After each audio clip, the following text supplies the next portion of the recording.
What's going on, everyone? Welcome to another episode of the Proverbial Life Podcast. This is a podcast where we encourage Christians to look to Christ, live wisely, and leave a legacy behind for generations to follow. Today, I have an episode that I am going to record on SBC pastors that have gone rogue. SBC pastors that have gone rogue. And what I mean by that is they haven't gone rogue from the Southern Baptist norm as of late. And as of late, I mean the past 2 to 3, 4, 5 years, maybe 4 or 5 years. But they have gone rogue from their own confession. They have gone wrong from their original stance on standing on the Word of God, right? The SBC is noted for taking a pride for being the last denomination to stand on the Word of God and not compromise on the Word of God.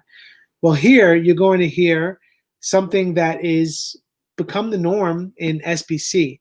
And what I'm getting ready to play is a group of pastors.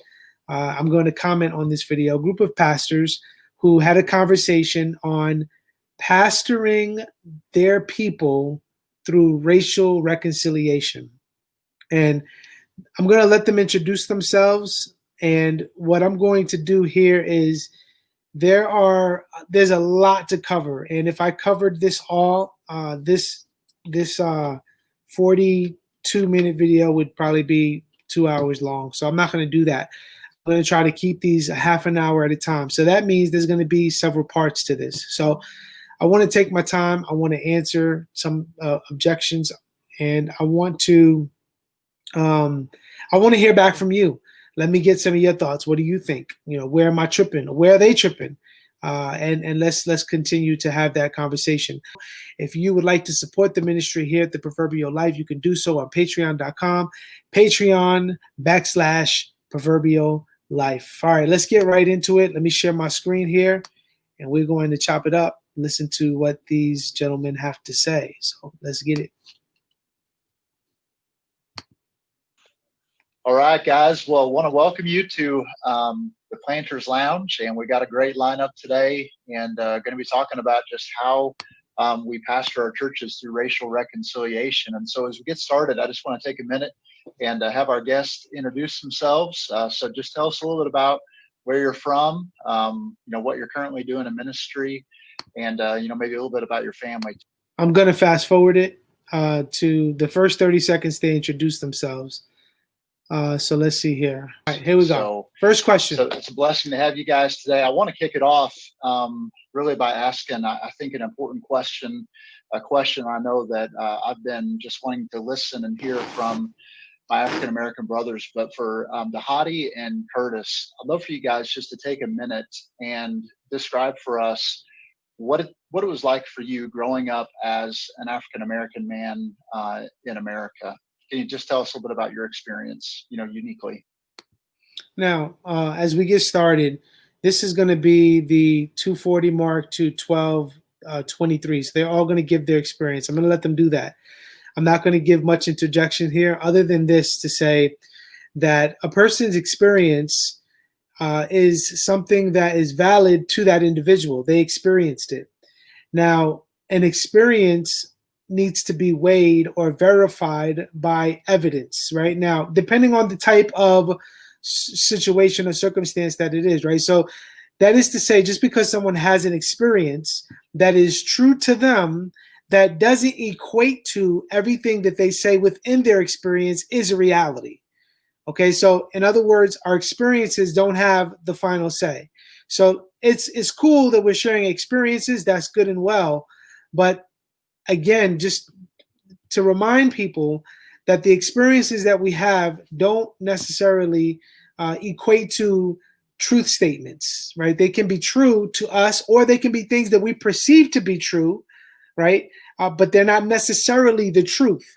For example, and I'm gonna let them speak. Let's say I'm walking down the street and someone, a white guy, looks at me funny, or doesn't even acknowledge my presence as I walk by him. You know how we give that nod, the head nod? Okay, he doesn't acknowledge me. I could leave and go, see, man, this town is racist. The town that I live in, and white people are racist.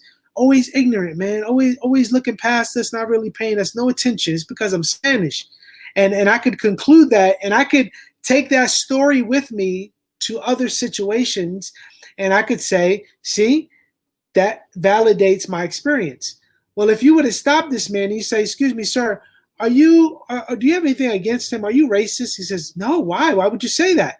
Well, because he walked past you and you didn't even acknowledge him. He says, oh my goodness, I'm so sorry. No, not at all. I didn't mean that. I just have so much on my mind. I've been going through so much stress lately, and I honestly didn't even see you there. Please forgive me. I don't have any animosity towards you or any kind of hatred towards you at all. See, again, a person's experience of me feeling that way toward him may not be true, although it is true to me in that moment, but it must be tested and validated by facts, right? The facts must draw out the situation. And in this case, this person says, no, that wasn't the case. So I'm going to let them talk. I'm not going to say any more until they finish with their experiences. Maybe. I don't know. We'll see. Yeah. Now I'll kick us off. For me, growing up as an African-American man, I've had like the extremes. I've experienced the extremes of it. My dad played professional football. So, growing up in my early years, literally the first, all the way to about the 5th grade, I just remember being able to go to the grocery store. I mean, not grocery store, go to the stores, department stores, get whatever you want. Like this, we weren't rich, but, well off, middle class, well off, had the money. That was before football players made a ton of money. But so just being able to have that, and I lived the life that many would dream of, 2 parents, all those things. What ended up happening is drugs and alcohol. My dad was living the life, of an athlete. And the story oftentimes that people don't tell is what happens. We was on welfare. Literally, he got cut from the team. We was on welfare literally the next week, next month. I'm gonna say next year. That next year we were on welfare. And because my dad was living the life and he was expecting to do it all, live his whole life with money. And so what ended up happening is that we went back to kind of that living. My mom and my dad went to Crenshaw High School. My dad's mother was a prostitute, was killed at the age of 12. And so we went from there. My dad disappeared, and I lived from 12 beyond to the typical inner city kid, the story, And so growing up, my dad disappeared, grandparents, aunts, they raised me. So in those most formative years, I was raised in that scenario. And I just remember not seeing the disparity of, those being in kind of more affluent circles and then being in kind of like hood, where it's only Black and Latino circles, And so I've lived those lives and seeing those experiences and being able to do that. But just growing up in America, specifically as a Black male, it more than anything has grieved me. It's in kind of capture, because I also grew up in Los Angeles. Wow. And growing up in Los Angeles, I lived the reality of a lot of the LAPD stories, and I had guns pointed on me by cops for simply a group of Black men driving in to an apartment building. And then we drove out, knocked on our friend's door. They weren't there. So we drove out. The cops pulled us over, pulled guns on us because they thought we must have been robbing the place. Wow. I've lived those things. I've been slammed to the ground at traffic, like multiple times. I'm not talking about one. I'm talking about multiple times. Have experienced and lived out, some of these experiences. And so I've been grieved about the current state of our nation. I've grieved that we're still at this point. I'm grieved about so many things. But what has stood out to me that is kind of flying under the radar is the Amy Cooper situation. Yeah. The fact that this is the reality of being an African-American man in the United States, that we have people who are weaponizing that, I'm going to call the police and tell them that an African-American man is doing something. And the fact that she knew that, we knew that, listening, that she is weaponizing, we're going to call the police, the people who are supposed to be protecting us, to come and get you because you're an African-American male and I'm a white woman.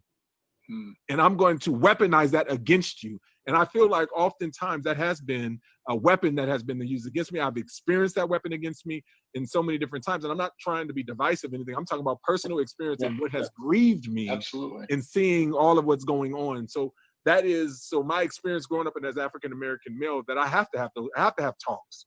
I have to do things. Like my wife, literally, like when I've been helped in a lot of ways, but literally, like she would have to tap my hand and say, it's okay whenever we get pulled over by the cops, because police did not bring a sense of safety, protection, and all this. It brought the opposite for me. And so I've had to go and work through that in so many different ways. So growing up as an African American man, my personal experience, and I'm not saying this is all African American, I'm saying my personal experience has been one of grief, anger, hurt, sadness, right? And there's a lot of those things. And so so that's kind of where, for me. All right, good. Yeah, I'm thankful that he shared that.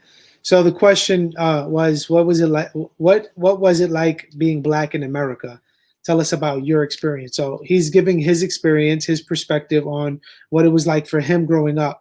But a couple of things to note. One, you see the difference in his upbringing from living an affluent life to his father then being caught up in drugs, and how that impacted from 12 and up, having to move into the inner city, being raised in LA, and then having those experiences and interactions with the cops.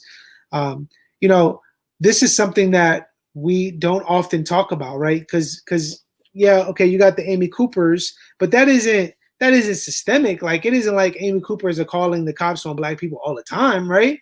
Like, it happens, and there are people like that, and those people are ignorant, and she paid the price for that, right? She lost her job, and obviously we look at throughout history, we see that when that has happened to Black people, that often sometimes that cost them their lives, right? And that's wicked and that's evil.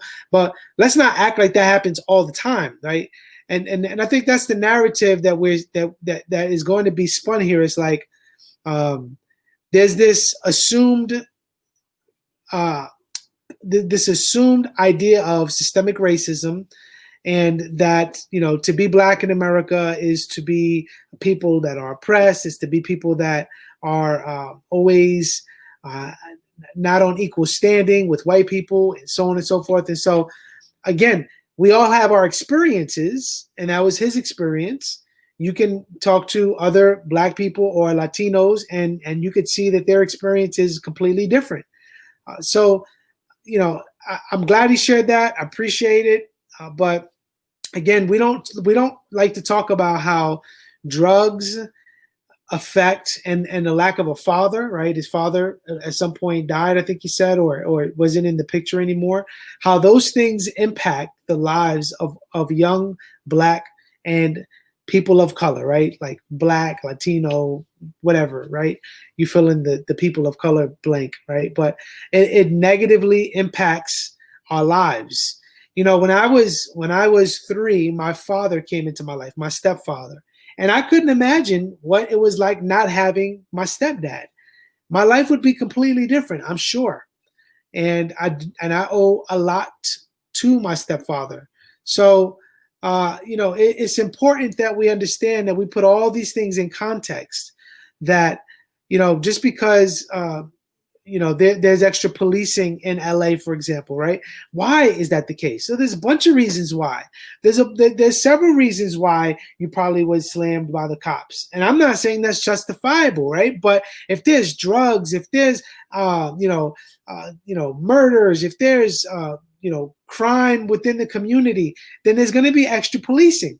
Then then you're a suspect, right? Like, because of the people that you surround yourself with. So there's a lot of different factors is kind of what I'm getting at here.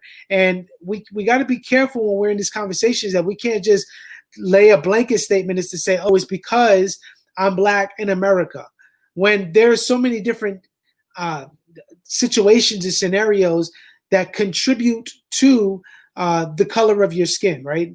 Like you could have had a white boy with you, and he could have been, a hood cat, right? And that would have gone through the same kind of persecution that you were going through in that moment, because it's the culture, it's where you live, it's the high intensity.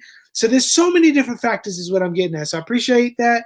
Let me let the next brother share his story, and then we'll chime in a moment. Appreciate that, Dhati. Curtis, how about you, bro?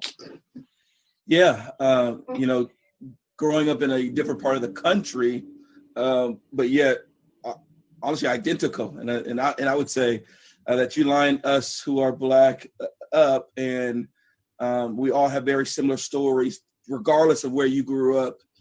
in this country. I very different. Like both my parents. That's not true, by the way. Air Force, getting us. You don't line all black people up and they all have similar experiences. That's not true. That's not true. That's actually what Dhati said wasn't the case. He said this was his experience. These two white guys are leaning in and listening to be empathetic to the black plight, right? As if the black plight is just this universal blanket, like oppression lifestyle, and it's not across the board. It's not. Now, again, for different reasons, there may be similar, situations that take place across the lives of many black people and many Latinos and many whites and many Asians, right? Like sin infects cultures. Sin, has an effect on how people treat us, so on and so forth. So I disagree with that. That's why I wanted to chime in, but let the man finish what he's saying. Out of Birmingham, Alabama. So that's my roots are Birmingham, Alabama. All my family, that's where they were. And so my parents, first generation integration, had seen all the intensity of the civil rights movement in Birmingham, left, joined the military, left there. And they taught us, which always amazed me. My parents had all the reasons to be, bitter. And they didn't. And they taught my sister and I to treasure diversity and meet people where they were. That's good. Despite what they look like. That's great. And so I'm coming into this experience of America, in that my first experience, I would say, of America that I can remember is when I landed in the St. Louis area, called the Illinois suburbs of St. Louis, O'Fallon, in third grade. Your first experience in America? Where are you from? America. Let him finish. That's after I have spent years in England at an Air Force base. And so really quickly, The moment I landed in third grade, you are immediately taught and seen and experienced that being Black has no advantage to you. In fact, it is an absolute disadvantage, not even neutral. It is not a beneficial thing to be Black, because you are immediately thrown into the situation that Dhati laid out at every level of society, whether it's at an individual level with a particular white person, whether it's authority or not, like Dhati said, that situation with Amy Cooper's like, man, we know that happens. That's what we live. We live with that fear in mind, because you're always being really to a level threatened in that way, whether it's go back to Africa, get with your kind, whatever, you're always faced with that kind of rhetoric. Well, come on, bro. We're always faced with that kind of rhetoric. Like these guys are talking like we're living in the civil rights era. Like, you face that kind of rhetoric today? People are telling you to go back to Africa today? Like, where you live, man? You know what I'm saying? Like, now I'm not saying there aren't people like that, of course. They're ignorant, racists, right? But come on, y'all always like that? Come on, y'all. Come on. Stop. These are pastors. These are pastors in the Southern Baptist Convention, y'all. I just want to put that in context. Remember that. And then you throw in any experience with white police for many years. I would say it was not until just a few years ago that I would say I had a positive experience with a white police officer. And I share that story even with my church on Sunday, because up to that point, my experience had been with white officers who overreact, who abuse their authority, who harass you, who will not pull back. They receive. Again, is that how many encounters have you had with non-white officers? Have they done the same thing? What else, right? So these are questions that I'd like to, get the answers to. And again, what day did you catch this officer with? We have just these blanket statements don't really mean anything, right? Because I've had negative encounters with police officers as well, and some of them were justifiable and others weren't. Like, I feel like just the nature of being a police, right? The intensity of the moment Like, what do you expect? Like, how do you determine if this person has been over rude or over aggressive to you? Like has he thrown you on the ground? Like, I mean, I don't know what he's really talking about. So when you start saying these things and then you identify it only with a white police officer, you being a black man speaking about your experience as a black man in America, again, that's not universal.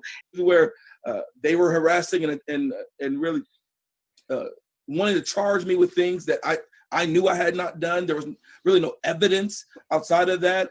I had my mom at the police station trying to fight, and they would not stop harassing until my mom threatened to turn our local police department into the military.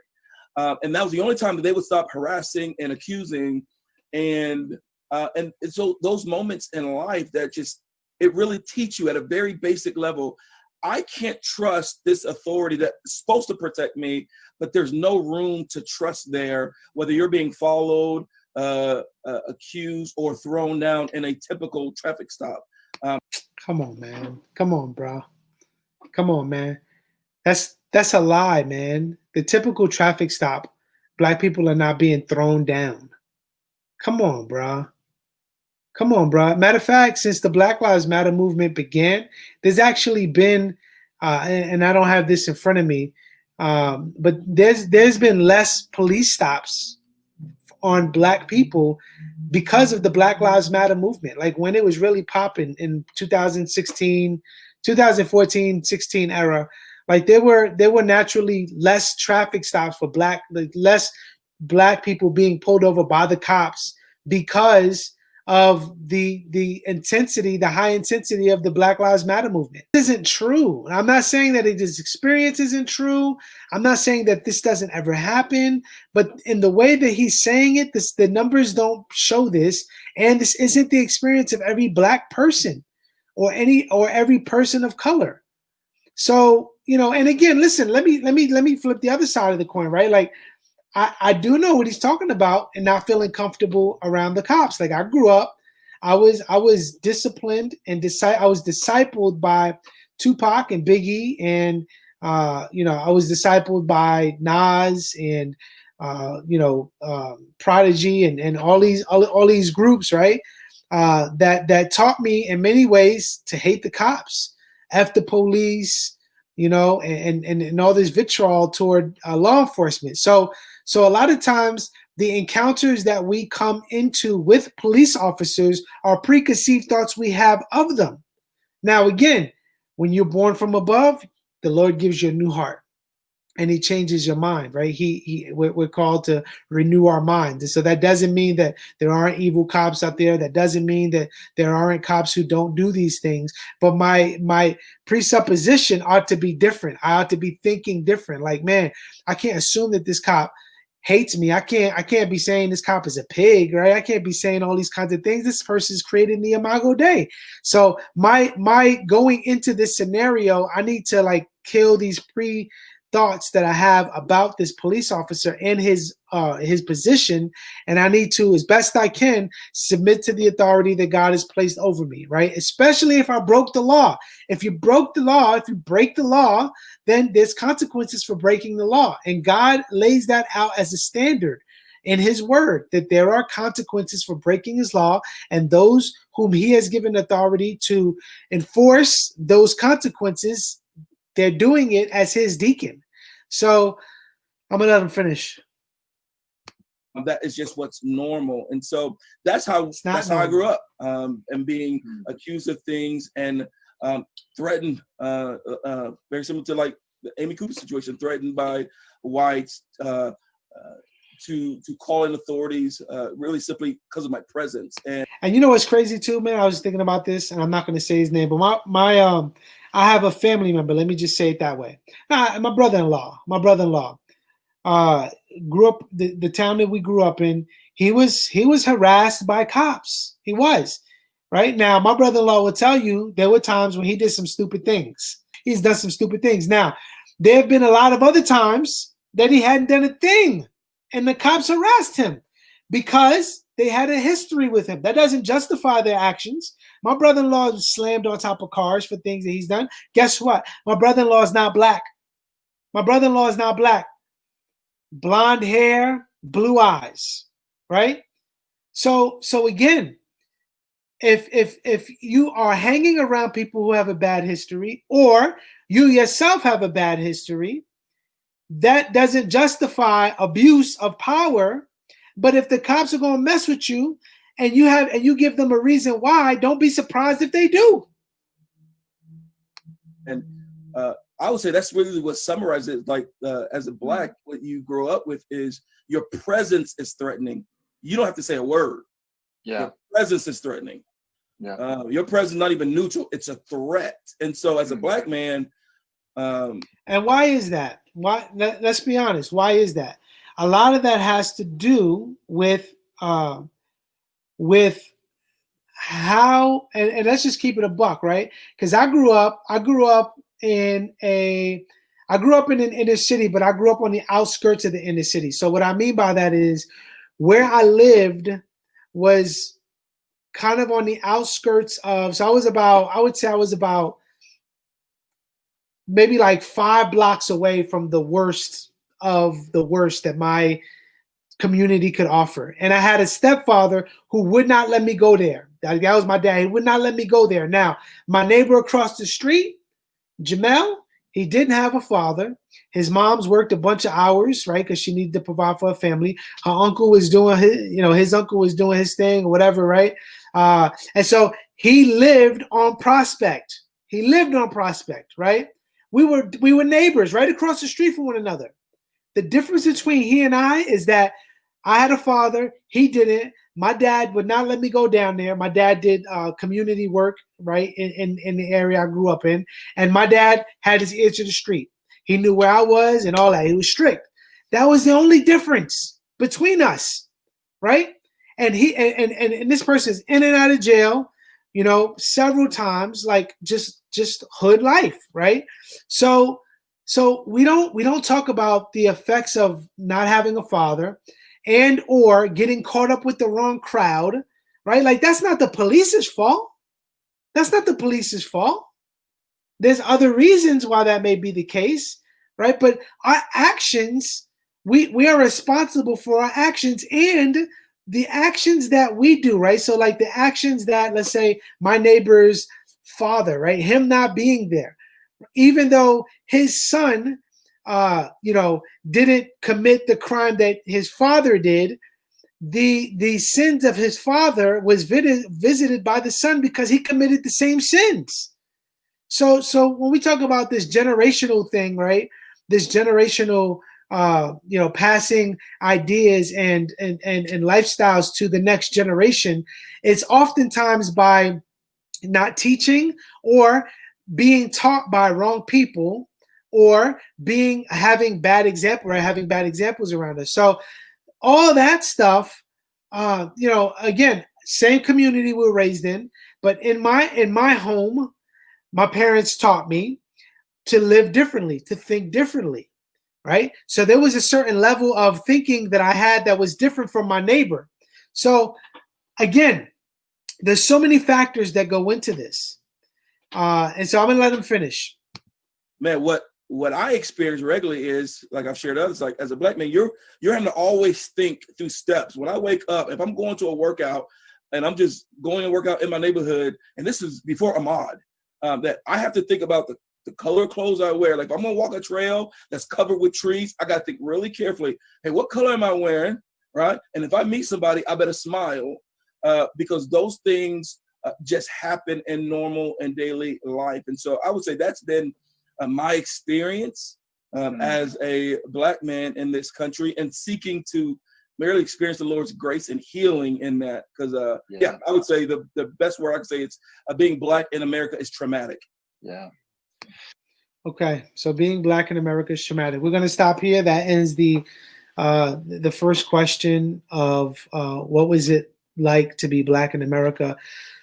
Man, there's a lot. Like I can definitely, I could feel what he's talking about toward the very end when he talks about having to think about what he wears and think about, smiling and all those things. Now, I'm not Black, right? I'm not. so I can't speak from that vantage point, right?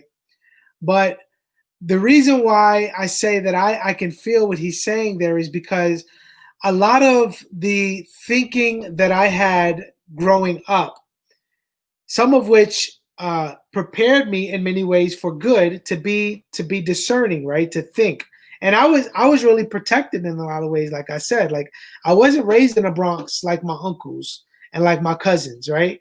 So there was a lot of things like that I was preserved from, which I thank God for. There's nothing to be ashamed about that with, right? But a lot of the thinking that I have growing up was I was raised, like I said, I would say I was raised on the outskirts of the hood, right? It wasn't like white suburban area, but it wasn't like, crack pipe hood, right? So I was in that middle stage, and I remember having to make sure that growing up, like, and this is different from what he's talking about, but this mindset transfers into now, but to different ways, and I'll try to connect the point. But I remember growing up in my area, we had Bloods growing up, right? Bloods and Crips, depending on what area you grew up, whatever, depending on what neighborhood you grew up in. And we had MS-13. So down the block was MS-13. Some people on my block were Bloods, and some people on the other side of the town were Crips, right? And then so there was that whole conflict, right? And it was real. It was real. It wasn't like, BB gun kind of thing. It wasn't like like water gun kind of thing. Like people have gotten killed, and it's gotten worse throughout the years since I've left. But I say that to say there are times when I had to be careful. Like, all right, let me think about like what block I'm going down, what color am I wearing, who am I giving eye contact to, whatever, right? And so that's just life growing up in certain contexts. Where if you're growing up now, now mind you, that isn't limited to color. Like you could be white and have those struggles. You can be Asian and black and whatever the case. You can have those struggles in your own context, right? But now growing up, me, man, I don't think about those things, man. I don't. And it isn't, and again, like I said, I'm not black, but I'm not ignorant, right? I'm not ignorant. Like I can't be touched, but at the same time, man, I serve the Lord. And so I want to be wise, but at the same time, man, I serve the Lord of hosts. So I'm not like petrified about a certain area, although there may be some places I won't go. And I, so anyway, all that being said, man, I'm going to stop here. That concludes. Let me know what your thoughts are. Sorry, I was a little rambly, but I really have a heart for these things, man, because these ideas have consequences. And anyway, so let me know if you found this helpful. If there's anything that stood out to you and you want to chop it up about, leave a comment below. As always, thank you for watching. This is The Proverbial Life, a podcast where we encourage Christians to look to Christ, live wisely, and leave a legacy behind for generations to follow. Grace and peace, y'all.